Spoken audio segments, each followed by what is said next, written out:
Welcome to the Thalberg Foundation podcast series New Thinking for a New World. Host Alan Stoga welcomes leaders from around the world to explore the issues that are challenging and changing their societies. From climate change to democracy under siege to geopolitics and beyond, we are looking for ideas that can make all our lives better. It is trite but true that we live at an inflection point in the global scenario. Pandemic, recession, growing doubts about the future and form of capitalism, challenges to democracy, the list goes on and on. These forces impact everyone and every organization, public or private. Some are hunkering down, some are embracing the challenge of change. One that seems to be embracing these evolving new realities is the Robert Bosch Stiftung, one of Europe's leading private foundations. My guest today is Sandra Breka, one of the foundation's leaders. Welcome, Sandra. Good afternoon from Berlin, Alan. It's a pleasure to be here. Thank you. One of the things that I find so amazing about the Robert Bosch Foundation is that you recently did what very few large, successful organizations can even conceive of doing. You undertook a comprehensive review of your international portfolio, decided to stop what you were doing, and relaunched in new directions. So let's start there. Everybody does what they call strategic reviews, but very few do what you did. Literally stop, rethink, and reboot. Why and how did you do it? Well, we indeed have done a realignment, which was unique in our history. We had been doing strategic development in the past too, but after more than 5.5 decades had realized that we had evolved organically, adapted our strategies, but that the world actually had evolved and was evolving and changing even more radically a few years ago. We felt that based on the legacy of our founder, it was our duty to look at the world, at the most important trends, and what actually the interpretation of that legacy would mean in today's world. We did it before COVID, before the pandemic started, and we are very glad to be at that point. We focused massively. We went from 34 topics in 5 focus areas to 10 topics in 3 focus areas. And we were what everybody told us to be and advised us to be, absolutely consistent in the implementation of this new strategy. As you thought through what you were, what you'd become, what you want to be, what was the biggest challenge? Well, first of all, we were still funding in the areas that we have been funding in before, and doing a full exit was a great challenge. Secondly, we felt that this needed to be a process with great ownership within the organization. And we did this process in a way which meant that we did not know the outcome at the end. So there was a lot of insecurity within the organization and among partners. And to work with that insecurity and to say that it's fine to have this insecurity and that actually there will be light at the end of the tunnel was very important. And then obviously, you have so many stakeholders which have their own interpretation of what the foundation is supposed to be and how it is supposed to work. And we were definitely an organization which had changed over the last 5.5 decades. But doing it so radically is quite challenging, and you can be also scrutinized from outside, from inside. So creating ownership, I would say, exiting responsibly from the commitments we had made in the past, and creating a strategy which would hold even under pressure, and it actually did under the COVID pressure, and which would prove to be the right strategy for the next decades. That was a big challenge. Let me ask about COVID, because timing in all things matters, and your timing was either perfect or perfectly awful, because you finished this shortly before the pandemic strikes and you began implementing during the pandemic. What's been the impact of COVID on the foundation, on your work? Yes. Well, actually, you're right that in the international work, we had finished the strategic process, but in our other areas, health and education, the strategic process was still evolving. So we were asking ourselves whether the decisions that had been made at the end of the process were actually those that would still hold true even as the pandemic hit. And we were very glad to see that the issues that we had chosen to work on were still as relevant or even more relevant, even with the pandemic evolving. On the other side, like many philanthropic organizations, we were faced with the challenge of implementation of our work, of projects, of programs, the difficulties partners had, of reaching out to partners, which all went online. And we are very glad that we were able to do so. But, there is a challenge in being far away for all of us from where we are hoping to have impact and interaction. So, we had to look at how we work, whether we were digitalized enough, which we were in the end, but then also what it meant to roll out strategies at a moment when you're not able to reach out to new partners. It's easier with existing partners. When you're not able to travel to the places where you want to have impact, when you're not able to really develop the new teams that you have just put together and the spirit that you need in such new teams. So these were the main challenges. Let me widen the aperture just a bit and ask a completely unfair question. The pandemic will end eventually, or it'll evolve in other ways. What kind of normal do you expect to be coping with when we get to the other side of whatever this river we're crossing is? I think the new normal is, first of all, all of us have to stop and reevaluate what we are doing and how we are doing it. And I think the new normal in the how we are doing it will be that the digital realm will still remain extremely important and more important than before the pandemic, that we will be more selective in, for example, how much we travel, where we travel to, how much personal interaction we need. This all needs a rebalancing, but we will not go to the world we left before the pandemic came. I think this is very clear. Secondly, I think we are all forced to look at what exactly we are doing and why. And we will have to respond to that question and see how relevant we still are. We will have to respond to maybe different needs in many places. And there is a lot that we still don't know. We're in the middle of the pandemic. We are all hoping for vaccinations to be rolled out and to work. We are all hoping that the different lockdowns we are experiencing will come to an end. But I would say that there is a question mark in many things. So there will not be a back to the normal that we had before. But we still have to wait and be patient to see what the consequences will exactly be. One of the things that I think this pandemic has shown is how important cooperation is, both in the health sector and other sectors and on other issues, between sectors, but also across countries and borders. Let me pick up on that, because you personally, as well as institutionally, are a globalist. Arguably, whatever else this pandemic is, it's a global problem that demands global solutions. However, much of the reaction has been national or even local. At the moment, there's a huge global debate about vaccine nationalism. Why is the question? Why haven't we been able to define and sustain a truly global approach in the face of this overwhelmingly global issue? Well, I think the response to COVID was, mirrored the global situation that we have. If you talk about global cooperation, what previously we would maybe have called multilateralism, and how we respond to the different challenges. I think climate change is another one that you can look at, but it's, of course, even more existential and more long-term.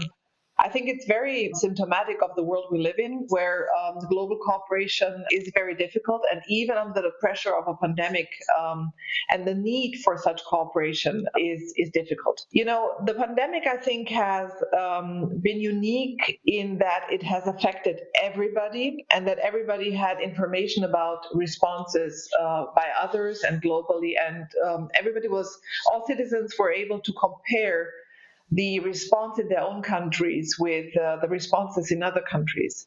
On the other hand, it has been a uniquely, confining moment to all of us, physically, in terms of our mobility, in terms of our outreach, in terms of, creating empathy for the situation of others. So it's sort of this, I would say, tension between an extremely global and an extremely local and individual moment. I think it has shown that global cooperation is necessary. There have been surveys around the world which also show that citizens from all over the world, both the global south and other countries, the west and so on, all want global cooperation, and that they see health and climate and some other issues, inequality, as the main challenges. But the governments will have to step up to this. And in some ways, we also don't have the correct instruments in all places. But that really is the question, because people may want cooperation.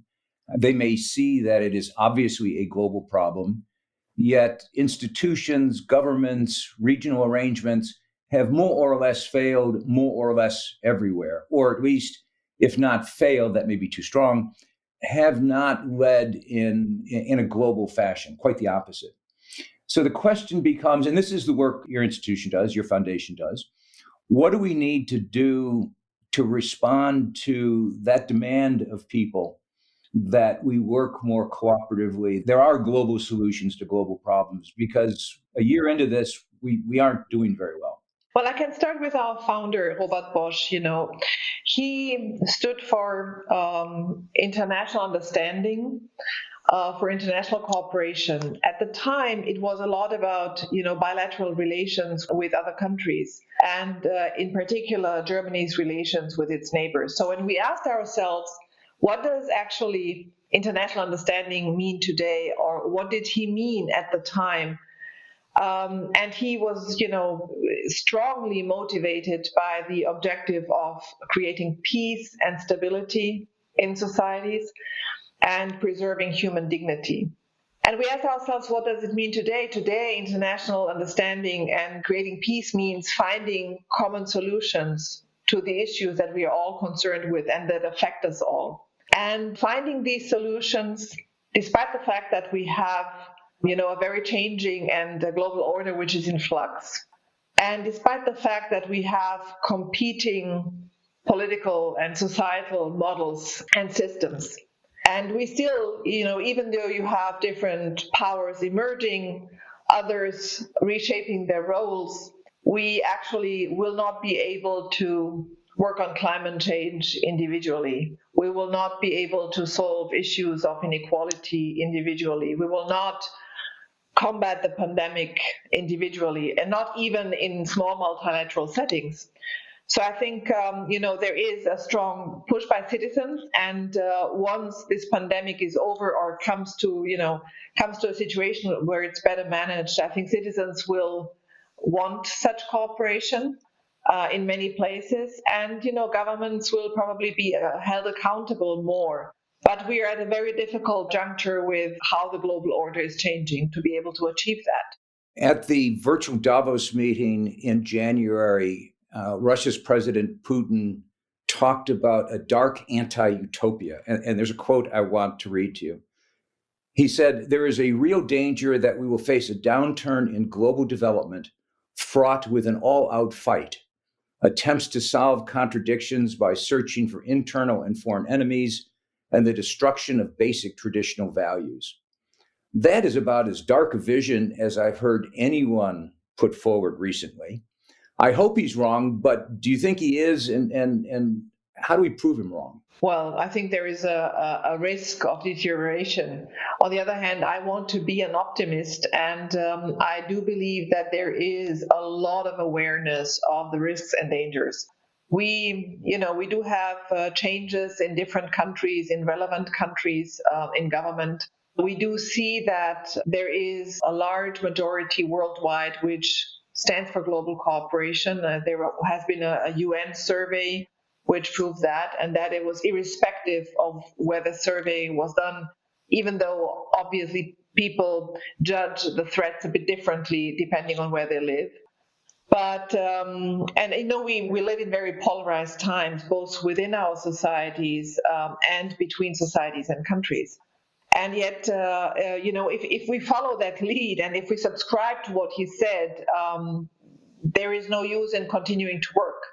I think we have to mobilize all our resources to actually not make that vision come true, Citizens have to mobilize resources. Citizens have to count their, governments accountable, to hold their governments accountable.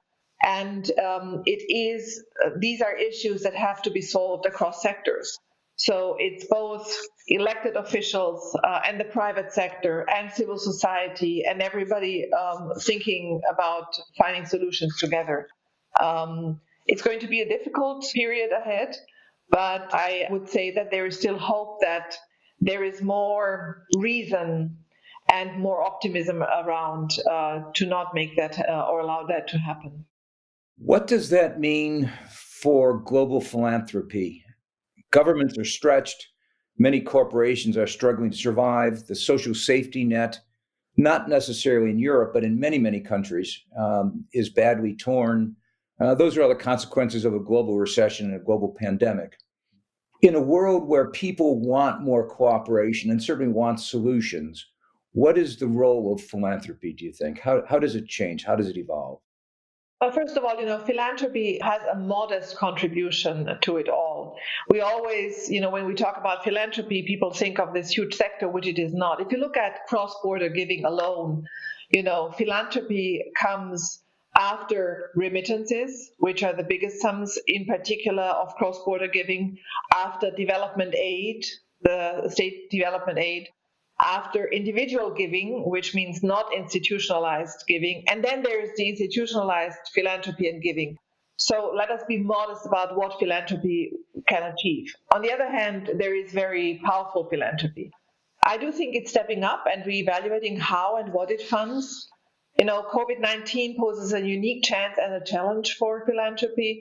It, I think, has responded and to COVID-19 and its multiple related crises in unprecedented ways.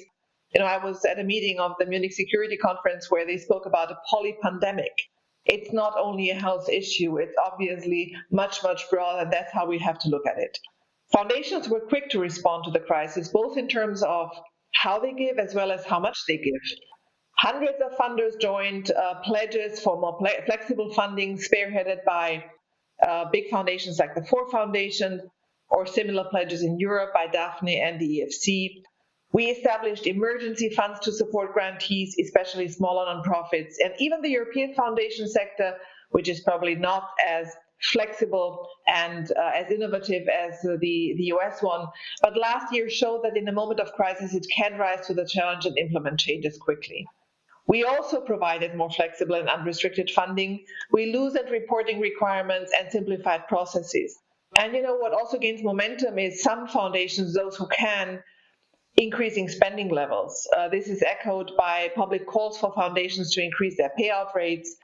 And I think a lot has been achieved in this regard. Collaboration, as I said before, is crucial. The pandemic emphasized how important it is to work together, both in terms of collaborating with other funders, as well as in terms of joining forces across sectors and countries. Even though across sectors you have huge asymmetries, philanthropy usually cannot compare to the government sector or, for example, to the business sector. We, for example, joined other funders in supporting the World Health Organization Solidarity Response Fund, among other things. And when you work on challenges like climate change, migration, inequality, or some others that we are working on, there is no question that you have to pool your funds with others in order to have an impact. And also it requires us to work on interdependencies between the issues and address the nexus. You have to look at health and inequality, as was shown last year. You have to look at climate and migration. You have to look at issues of peace and climate. So it's all very interrelated, and for us in our strategy, it's extremely important to work on that nexus. The pandemic has created new needs, but it has mostly amplified and accelerated already existing challenges and inequalities and brought them to the forefront and raised also awareness. And those groups that were most vulnerable before the pandemic are also hit hardest now. So I think the pandemic has catalyzed philanthropy to reevaluate what we do and how we do it, and has forced us, or should be forcing us, to look at the legacies, at the individual legacies of philanthropic organizations, and to adopt them to the current situation. You talked about money and resources, but one of the things, in addition, that philanthropy and a foundation like yours can do is provide thought leadership. And clearly, although that's an overused phrase, where we have this gap between what people want, more globalization, more cooperation, and what their governments are giving them, that's a perfect opportunity for someone like the Robert Bosch Foundation to step in and moving, as you just said, between identifying some of the linkages and emphasizing some of those linkages. And clearly that seems to be an important part of your strategy. Well, yes, absolutely. And I would call it, leadership in thought and in action. I think thinking alone can be very valuable, and we need that, but also we need action. And it's obvious that, it's not projects changing the world, it's individuals and organizations who are leading in their thinking, in their ideas, and in their actions. And I think philanthropy is best when it tries to emphasize best practice or support new best practice and help it amplify its voice. So yes, I think that leadership is extremely important, and we are looking for for those brave actors who lead in their thinking and also lead in their actions wherever we go, whether it's within Germany or Europe or then globally. But you also have to look at the fact that public scrutiny has increased.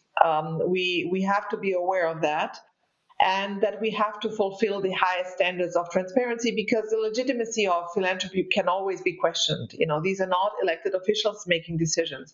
And so I think it's all the more important that we work in alliances and do collaborative efforts, because we then also share the responsibility. Let me segue to the United States. You know the United States quite well. You studied here. You used to travel here when we could travel. You've been deeply engaged with the United States for decades now. And I'm curious what you think about what's going on in the States. We have a new president, we have a new government, but I sense a lot of skepticism in Europe, somewhat more in France than in Germany, about America's future as a reliable ally, even after the transition to President Biden. As a European, as a friend of the United States, as someone who's deeply engaged in the transatlantic relationship, where do you think the U.S. is headed? Well, I think all of us, were watching what was happening over the past weeks and with the riots and everything, and in particular, obviously, also the last 4 years with great concern. I personally also perceived a strong polarization in the United States before the Trump administration. This is not something that I would ascribe to the Trump administration.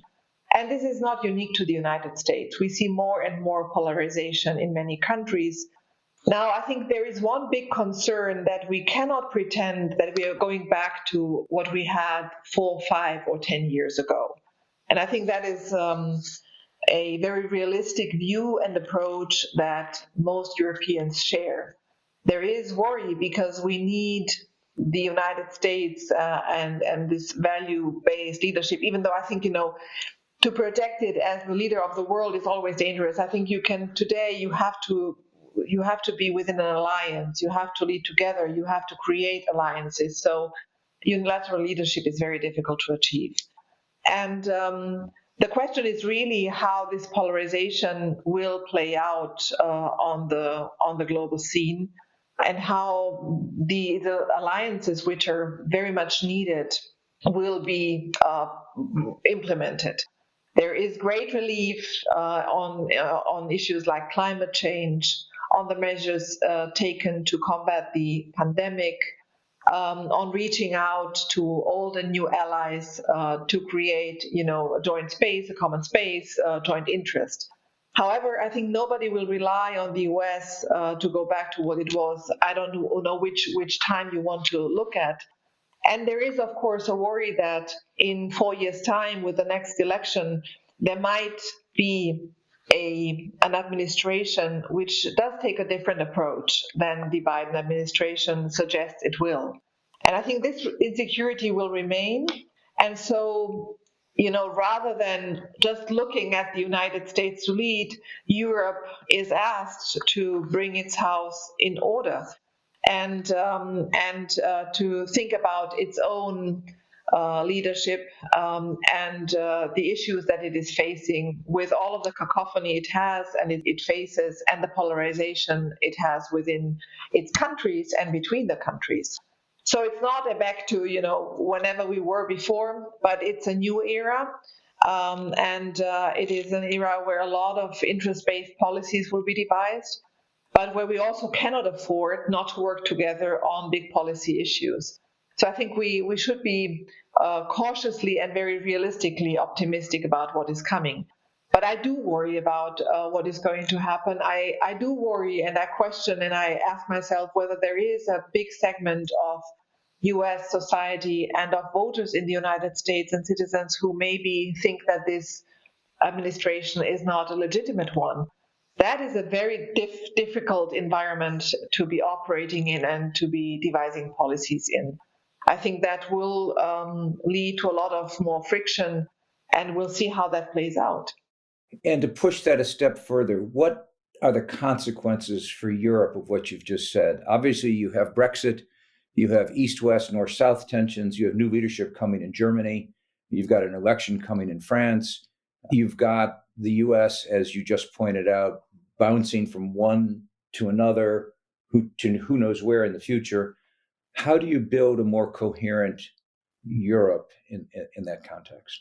You see that this might be and could have been a European moment, even a more European moment. And I think that Europe in the end did step up to some of the challenge. But if you look at what is evolving now and how the vaccinations are being rolled out and even the conflicts on, deliveries and so on with, for example, the UK or within Europe, I think that citizens will question whether the European Union has been effective enough in dealing with this issue and whether we do have the at least basic consensus that we need. I don't think that we actually have a choice. We need to look at it. We need leadership on the local level. You need leadership. You need participation for people, for citizens. You need to think about new forms of participation on all levels. Politicians will have to listen to citizens. If not, they will vote differently when there are elections. And we'll see how the elections over the next years will go. And I think it's too early to tell what, for example, the toll of the pandemic on elections, on polarization, and so on will be. And in that regard, it may well be that the recent US election is the canary in the mine, in the sense that the good news was that the US had a massive turnout, the highest percentage-wise since 1900. Unusual for the United States, 2/3 of people voted. That's the good news. The bad news is half of those voted for one vision, half voted for the other vision, and we end up as divided as we were. And a lot of reaction against, as you just suggested, could happen in Europe, against government, against politicians, against the conventional wisdom. And I think that challenge is the one that the Robert Bosch Foundation, other foundations you're working with, other partners you're working with, certainly has the opportunity to try to step up to. Well, I think the biggest challenge is not necessarily that one group voted for one direction, the other for the other. That is the nature of elections, I would say. I think the big challenge is that the party which lost an election, that's not only the case for the United States, but can be the case for many other countries, does not think that these elections were legitimate. And what that does, in particular to democracies in the long run, is the big issue. What happens when, systems are considered legitimate only when your side wins? I mean, democracy means that there is, you are able to vote, there is an election, and democracy is very consensus-based. And for example, Germany is an extremely consensus-based country in many ways. But what happens when those who did not win, whichever side they are, start believing that the system is not legitimate and that that the system has failed them? That will be the big challenge. And when in the end, after an election, you do not see the readiness to find consensus, because that in the end is democracy. One side wins, but then it also reaches out to the other side, and it usually has to reach out to the other side or to the many other sides and find coalitions. What if that is not possible anymore? Then you have a stalemate, and also I think a feeling of being disenfranchised among voters. So it's the legitimacy of the system in democracies which is under attack and threat. And that's what I'm very worried about. And people have to feel that their vote, that their participation, that they have ownership, and that it counts. I think that's an excellent point and a terrific way to end this conversation, because clearly, as you said a couple of times, we need to think about how to make democracy work better. We need to think about evolving the forms and practices of democracy. We need to relearn how to lose an election, not just how to win an election. We need to think about minority rights and how to guarantee those rights and voices in a way that sustains the legitimacy of our systems. That certainly is a challenge, an immediate challenge in the United States. But as you've also said, it's a challenge in many, many other countries as well. Yes, it is. And I do hope that we can rise to the challenge and that philanthropy, contributes in a small way to bringing about or actually showcasing some of the possible solutions. And essentially by doing so, we create coalitions with all of the other sectors and then allow for a transfer of the good practice or actually a scaling of that best practice. Well, thank you, Sandra. I certainly believe that you, the Robert Bosch Stiftung, other great foundations have an important role to play. And thank you for the role that you've been playing. And thank you for this conversation. Thank you, Ellen. It was a pleasure. Thank you for listening to this episode of the New Thinking for a New World podcast. We welcome your comments on our website, thalbergfoundation.org, and please subscribe to the podcast in the app of your choice. This podcast was made possible with the generous support of the Stavros Niarchos Foundation.